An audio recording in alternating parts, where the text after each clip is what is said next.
ఈ అమానుష చర్య, ఈ హత్యలు ఇవన్నింటినీ పట్టుకొని ఇవాళ ఎవడో మూర్ఖుడైనటువంటి వాడు వచ్చి నిజాం మంచివాడంటే మనం ఎట్లా ఒప్పుకుంటామండి? ఇక్కడ ఉన్నటువంటి ప్రజలని దోచుకొని, ఇక్కడ ఉన్నటువంటి ప్రజలని కాలరాచి, వాళ్ళని మానభంగాలు చేసి, రేపులు చేసి, మహిళల్ని రేప్ చేసి ఈ నిజాం మంచోడా? ఈ నెత్తి మీద పెట్టుకొని పూజ చేసుకోమన్నారా? అట్లా అన్నవాడిని పట్టుకొని చెప్పు తీసుకొట్టాలి ఫస్ట్. వీళ్ళు ఈ దుర్మార్గులు మన నాయకులు, రాజకీయ నాయకులు, వీళ్ళు మనకి ప్రభుత్వాల్లోకి ఏగుతున్నారు. తెలంగాణ ప్రజలు మగ్గిపోతున్నారు. తెలంగాణ ప్రజలు 1948 ముందు కాదు, 48 తర్వాత కూడా గత 70-80 సంవత్సరాలుగా కూడా తెలంగాణ నాయకులు, తెలంగాణలో దొరలు సామాన్య తెలంగాణ ప్రజల్ని దోచుకుంటున్నారు. This is a fact and it has been going on. అప్పుడు అట్లా దోచుకున్నారు, ఇప్పుడేమో ప్రాజెక్టులు అని చెప్పేసి నదుల మీద బ్రిడ్జిలు కడతామని చెప్పి ఇట్లా దోచుకుంటున్నారు. ఎవరిని దోచుకుంటారు? తెలంగాణ దొరలు. అప్పుడు తెలంగాణ దొరలే, ఇప్పుడు తెలంగాణ దొరలే. ఈ దొరలు తెలంగాణ ప్రజల్ని దోచుకుంటున్నారు.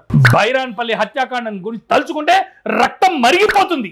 ఆనాటి దుష్టుల్ని ఇవాళకి కూడా నెత్తికి ఎక్కించుకుంటున్నారు పాలకులు.